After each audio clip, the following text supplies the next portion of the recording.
Hoje é dia 7, sabadão, e esse é o nosso primeiro editorial do dia. Então, sabadão eu apareço aqui na sua casa para a gente tomar um café com política. Vamos entender tudo que está acontecendo, tem resumão da semana, tem muita informação importante. E uma das informações que a gente vai trazer para vocês é desespero total. O STF está revoltado. O Paulo Gonet está desesperado, o Procurador-Geral da República, porque várias provas do suposto processo que corre lá no Supremo Tribunal Federal simplesmente podem desaparecer. Simplesmente essas provas podem ser todas anuladas. Motivo? Dizem que é incompetência. O que aconteceu? Laptops, celulares, computadores desapareceram em meio à investigação. Ou seja, agora, réus do 8 de janeiro, disseram, opa, peraí, sumiu. Do 8 de janeiro não, da suposta trama de golpe que está correndo lá no STF. Militares do Distrito Federal que estão sendo indiciados falaram, mas peraí, vocês sumiram os meus aparelhos? Vocês não devolveram os meus aparelhos? E a Polícia Federal, deu uma de cagueta. Falou, não, sou eu não. É o Paulo Gonet, o Procurador-Geral da República. Nós estamos aqui com um termo que nós entregamos para ele. E agora? Lembra daquele momento em que o Paulo Gonet falou, nossa, fiz caquinha durante a audiência? Pois é, parece que ele vai ter que falar isso de novo, porque o Supremo já está revoltado contra ele. Outro ponto que a gente vai falar também é bem possível que mais um deputado federal, adivinha de que lado? Direita ou esquerda? Seja cassado.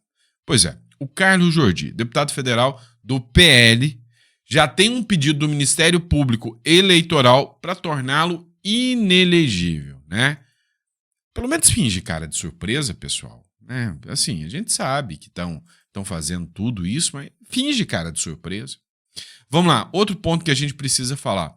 Vazamento de dados.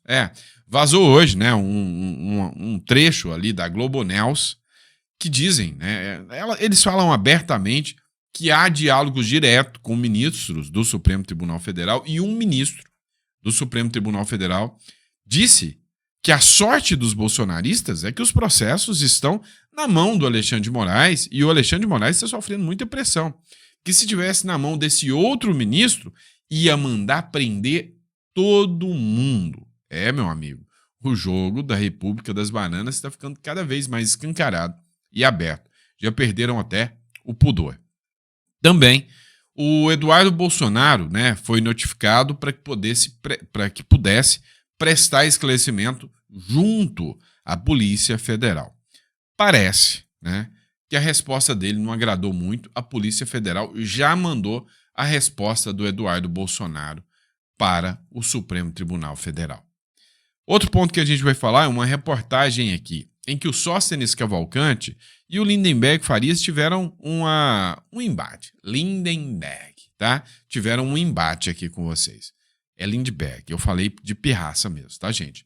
Tiveram um embate aqui, e aí foi um momento, tenso dos argumentos que deixaram, o petista ali bem sem graça. O caso do Léo Lins também está dando repercussão internacional. O meio independente acaba de publicar que o presidente da Argentina, o Javier Milei, fez uma reportagem sobre o absurdo da prisão do Léo Lins aqui no Brasil. Um comediante foi preso. A gente vai falar sobre tudo isso com vocês aqui em primeira mão. Então sejam todos bem-vindos. É um prazer estar aqui com vocês. Não esqueçam de inscreverem-se no canal. É muito importante, tá? Dê o like aí, compartilhe para mais pessoas. Bora cumprir nossa meta de 2 milhões de seguidores. E bora para cima, que a informação está chegando em primeira mão para vocês. Vamos lá. Vamos, antes de começar, fazer um resuminho da semana. A Josiane Raes, ela fez uma publicação aqui que é um ótimo resumo da semana para você lembrar onde você está, na República Tupiniquim que você vive. Número 1. Mandaram prender um comediante. Sem graça, eu admito, mas mandaram prender, e isso é absurdo. A gente vai falar sobre isso. Mandaram soltar um membro do Comando Vermelho. Não. Esqueceram aqui de outros pontos aí, Mandaram também, inocentaram, absolveram um cara com 400 quilos de cocaína, Mas só para constar aí o que é crime grave e o que é tranquilo na visão do nosso eminentíssimo, né, sistema judiciário. Mandaram prender uma deputada. Bloquearam as redes sociais dos parentes dessa deputada, que nem estão no processo. Tornaram o Luciano Hang, lembra o velho da Havan? Inelegível. Aumentaram os gastos públicos em 74 bilhões com a aprovação de uma lei que aumenta o salário do funcionalismo público. Acionaram o Ciro Gomes por falas sobre o Lula. Meu irmão, para você ver o nível que chegou, né? Iniciaram investigação contra uma mulher que chamou o Lula de ladrão. Ela é pior do que os caras do Comando Vermelho, óbvio. Mandaram o Banco Central rastrear o Pix de doadores de uma deputada. Normal, democracia pujante. E o roubo do INSS? Circulando, nada para ver aqui. Mas não se preocupe, tá tudo normal sim. Essa é a República das Bananas. Bora lá, pessoal. Informação que vai chegando agora, vamos falar sobre Carlos Jordi. É o seguinte, Carlos Jordi foi candidato a prefeito de Niterói pelo PL e o Ministério Público agora pede a condenação. Essa matéria é do G1, a Globo. Ministério Público Eleitoral pede inelegibilidade de Carlos Jordi por uso indevido da imprensa em Niterói. Olha só o absurdo isso aqui. Procuradoria sustenta que o ex-candidato à prefeitura de Niterói usou um veículo de comunicação para atacar adversário político. O que é o argumento aqui? Abuso de poder político e econômico. Segundo o Ministério Público Eleitoral, o Carlos Jordi utilizou das suas redes sociais para fazer ataques ao adversário político. E aí, segundo sustenta o Ministério Público, o Carlos Jordi fez a publicação de uma matéria de jornal com críticas ao seu opositor político. Acontece que o Ministério Público sustenta que a publicação do Carlos Jordi nas suas redes sociais aconteceu antes da matéria do jornal sair. O que, segundo o Ministério Público, mostrou um conluio do jornal com o Carlos Jordi para vencer as eleições.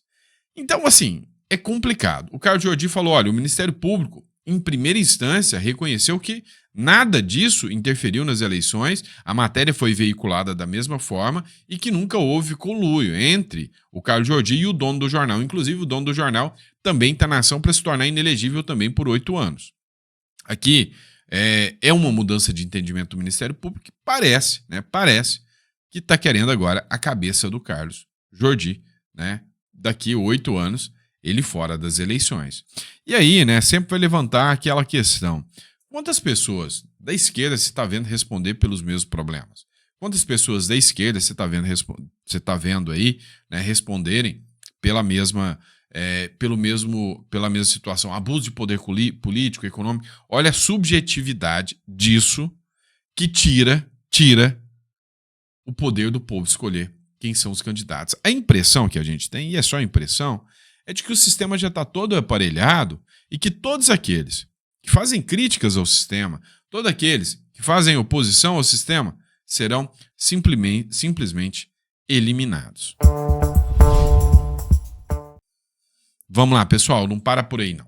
Olha só, a gente viu aqui informação, né, e o Ministério Público pedindo a inelegibilidade do Jordi, informação privilegiada. Um jornal ia publicar uma matéria, mandou para o Jordi antes, que publicou isso nas suas redes sociais antes do jornal publicar.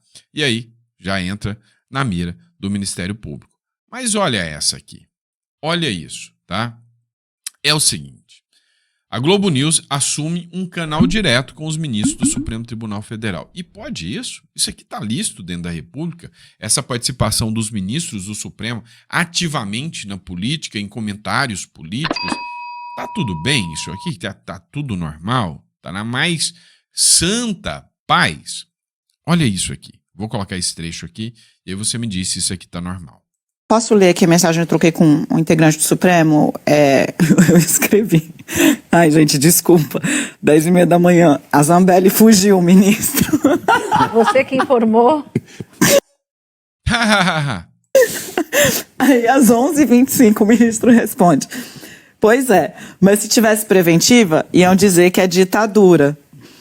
Aí eu falei, mas isso ela está dizendo de todo jeito, a deputada, né? Porque até aquele momento ela já estava, inclusive, falando, né?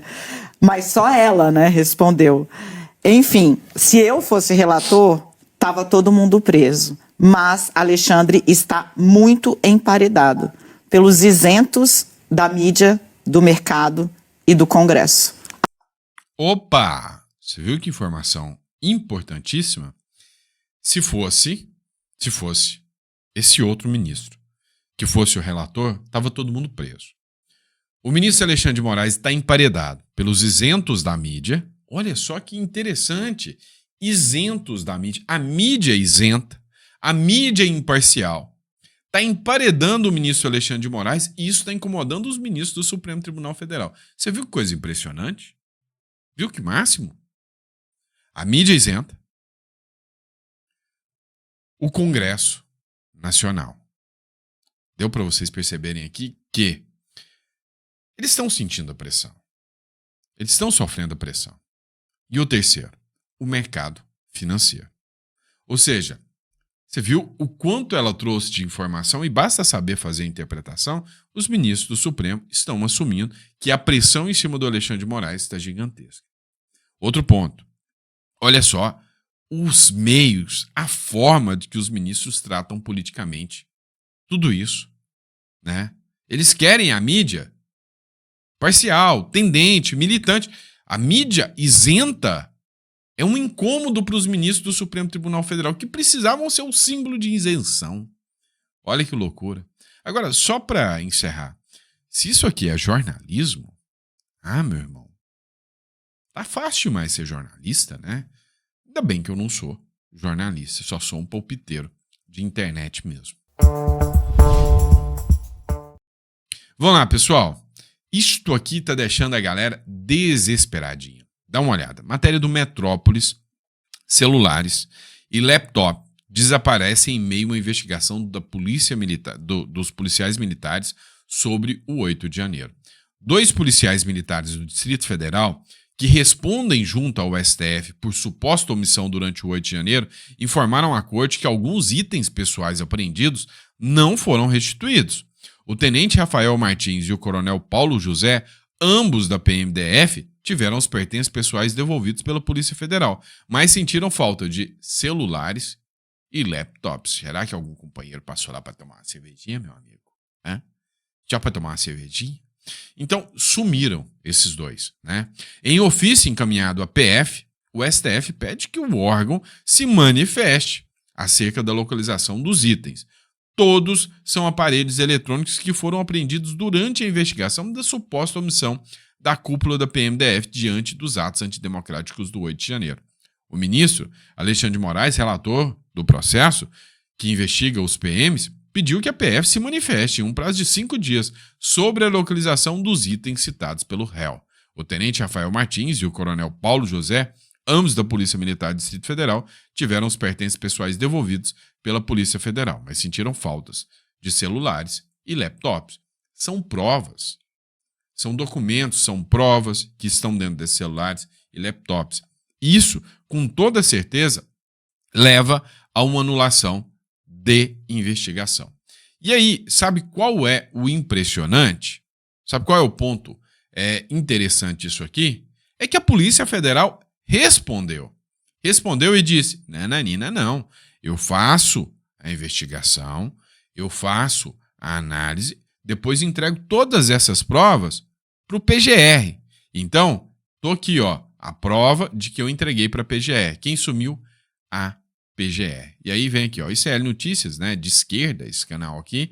Perda dos celulares de investigados no 8 de janeiro preocupa Gonê, por risco de anular as provas. Meu irmão, pode anular todas as provas.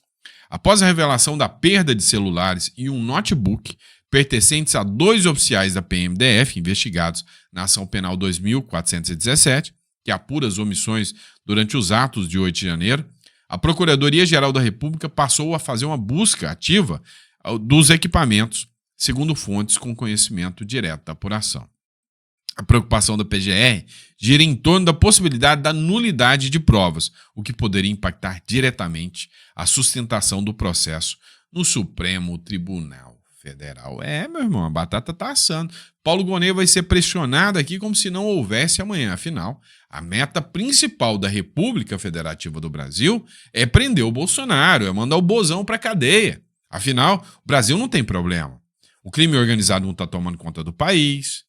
O rombo nas contas públicas não está existindo, a violência tomando conta de tudo, a saúde e a educação uma meleca, falta saneamento básico, falta estrutura, o país está jogado às traças.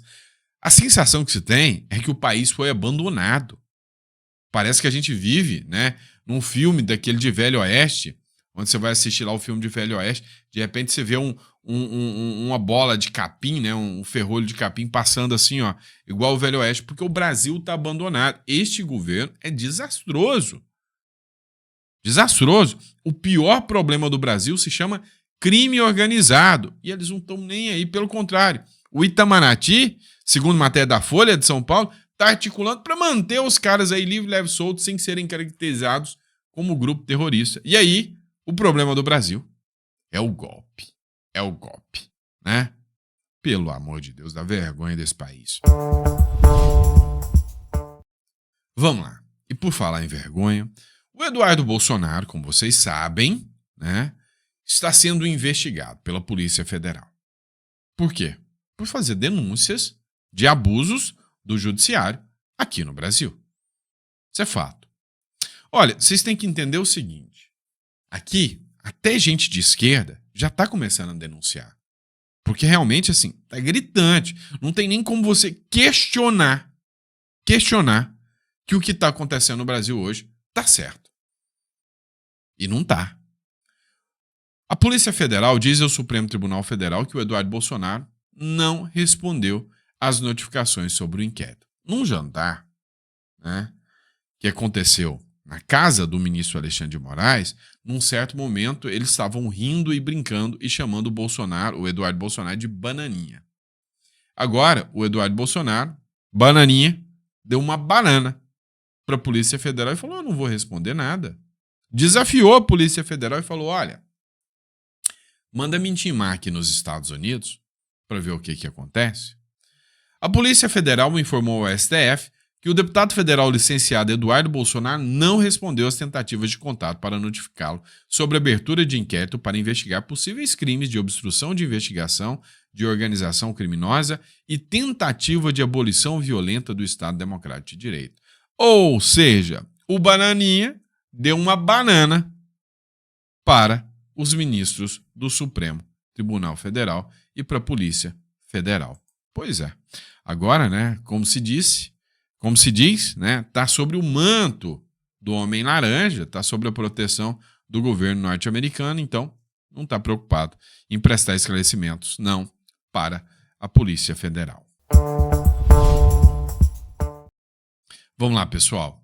Olha, essa cena aqui, né, do Sóstenes Cavalcante, num debate, numa entrevista com o Lindbergh Farias, foi impagável, né?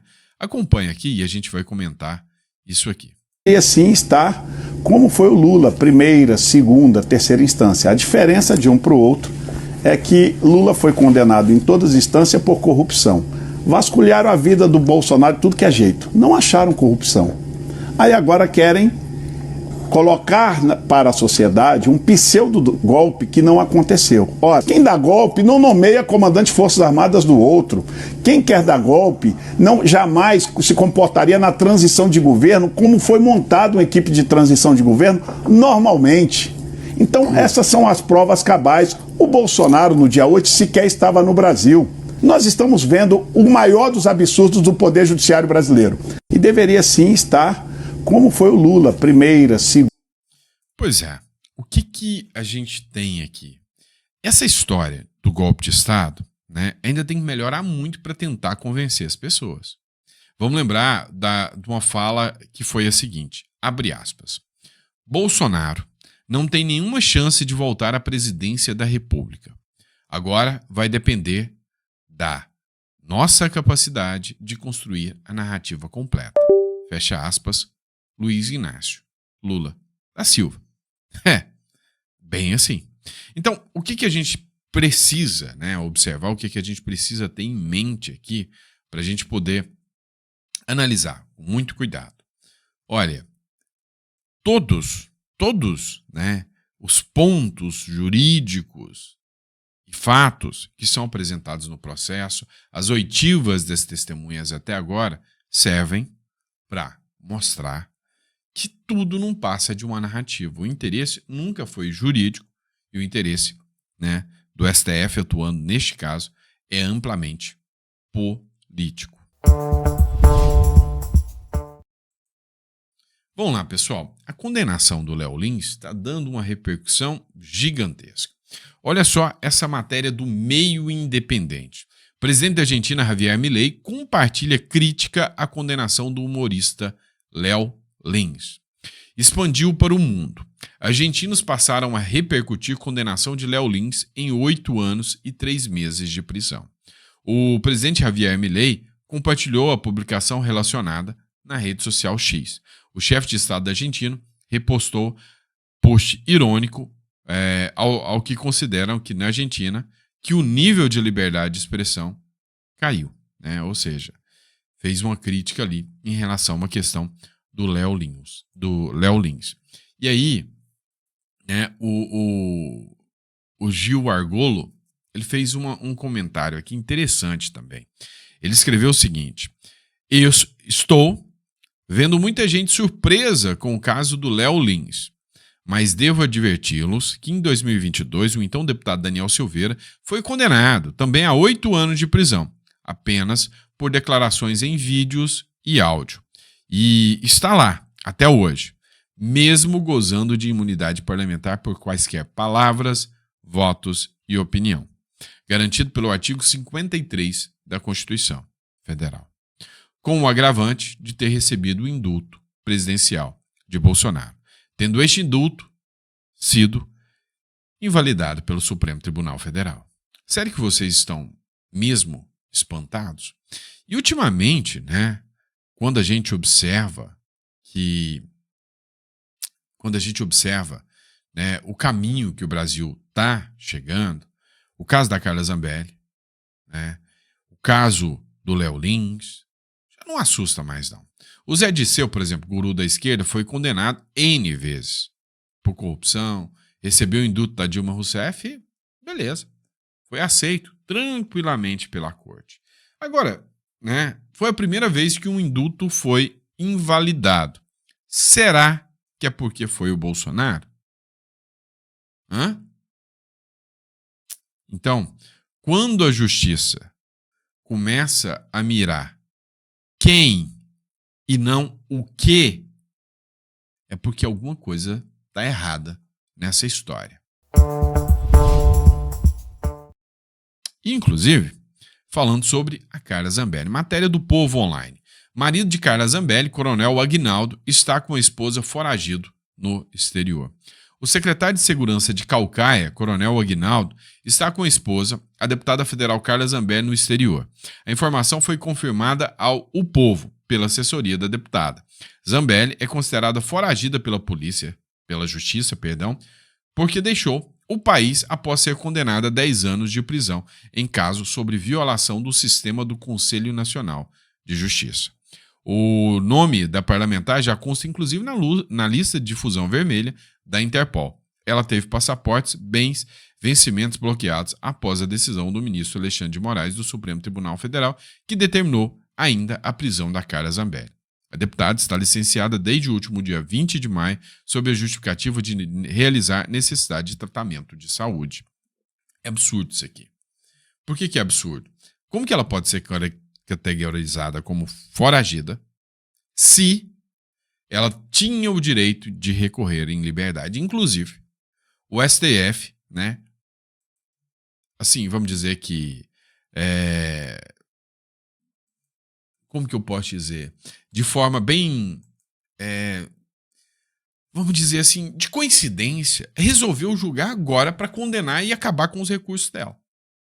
deixou de observar o preceito fundamental de que uma deputada não pode ser alvo de prisão preventiva. E aí, a Jovem Pan hoje fez uma matéria onde ela mostra, criminalista avalia que o Congresso se omitiu em pedido de prisão de Zambelli. Dá uma olhada. Sua visão, a Câmara dos Deputados ela ficou silente diante de uma eventual irregularidade e ainda na sua visão sobre esse caso, o fato de termos agora nos próximos dias do trânsito em julgado, isso pode fazer com que caia por terra qualquer questionamento envolvendo essa prisão preventiva? Essa prisão preventiva, ela realmente foi a Constituição, não é? Abriu um precedente de se decretar prisão preventiva de parlamentar com um mandato em exercício, né? Ou pelo menos, embora ela tenha sido licenciada, mas ela é uma parlamentar ainda que tem o seu mandato, né? Então, é um precedente delicado. Eu acho que a Câmara realmente se omitiu, tinha que se manifestar prontamente. Uma coisa é parlamentar com trânsito julgado, outra coisa é prisão preventiva. De fato, abre um precedente, mais um precedente, que põe em xeque a própria Câmara. Então, nós vemos essa situação, a Câmara se omitindo. Agora, é uma situação também, uma questão temporária, porque logo vai transitar em julgado. É uma questão de 10 dias, né? Eu acho que até que houve uma precipitação dessa decretação de prisão preventiva ferindo a Constituição da República. Não haveria necessidade, porque ela vai estar lá e vai submeter aí certamente a um pedido de extradição e vai ter que se defender. Mas realmente você está perfeito na sua observação, o Congresso se omitiu. Você tem noção? Você consegue observar que o Supremo Tribunal Federal está agindo em modo desespero? Você viu a matéria em que a Daniela Lima, fugiu.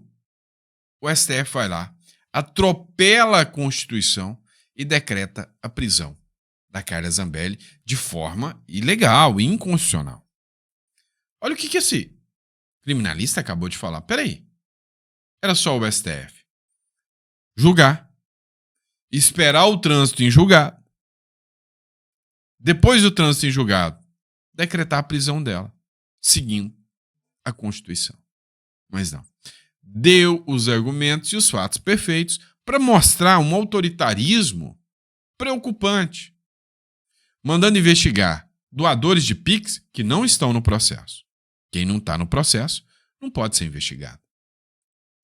Também mandando bloquear as redes sociais de um rapaz de 17 anos, filho dela, menor. Intranscendência das penas aqui, né? Ou seja, ele teve as redes sociais retiradas. Ele já está cumprindo pena. A rede é dele. A rede social é dele. E a retirada das redes sociais é parte do cumprimento da pena. Ele está cumprindo pena por causa da mãe. A mãe da Zambelli já está cumprindo pena por causa da mãe, da filha. Assim, não dá para você perceber esse desespero que já começa, né, a se apontar?